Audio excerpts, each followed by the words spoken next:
Ma grand-mère est une rescapée du génocide. Ces trois mots la définissent, la contiennent et l'isolent du reste de l'espèce. Son drame se confond avec elle. C'est une identité et une fin en soi. À mes camarades, j'explique d'un ton grave que ma grand-mère a perdu toute sa famille, massacrée par les Turcs, alors qu'elle était très jeune, c'était horrible, elle a beaucoup souffert. Je ne sais rien d'autre. À l'image de son corps massif, son passé est une citadelle imprenable.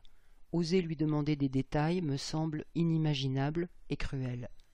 La faire parler est d'autant plus vouée à l'échec que, hormis la pesanteur du tabou, nous ne nous comprenons pas. Jusqu'à la fin de sa vie, ma grand-mère ne parlera qu'arménien, et les quelques phrases rudimentaires qu'elle prononce en français tiennent de la survie élémentaire, acheter son pain, récupérer sa pension de retraité à la poste, ou du désir d'entrer en relation avec ses petits-enfants dans un puzzle franco-arménien abrégé que nous sommes très peu à comprendre. Pas de livre d'enfant lu avant de s'endormir, pas d'échange anodin sur sa santé ou le temps qu'il fait, pas de « c'était comment quand tu étais petite fille ?»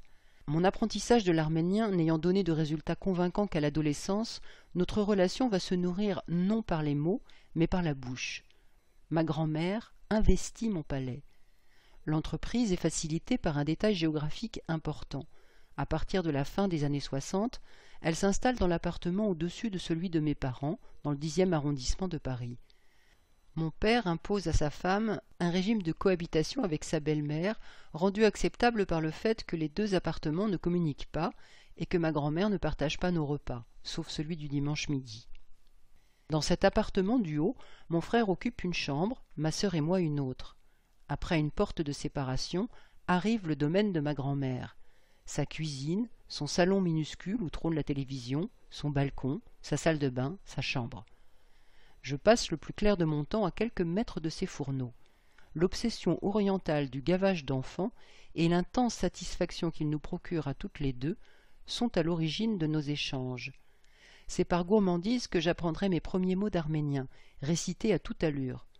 « Bonjour, comment vas-tu? Un tire-bouchon, s'il te plaît. » Le tire-bouchon, en français dans la phrase, désigne un délicieux biscuit salé en forme de tresse que mon frère et moi avons baptisé ainsi parce qu'il ressemble vaguement à la tige torsadée de l'ustensile du même nom.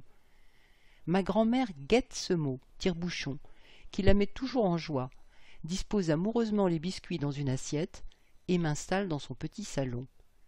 Son corps lourd calé dans son fauteuil rouge, elle me grignote du coin de l'œil en savourant sa victoire.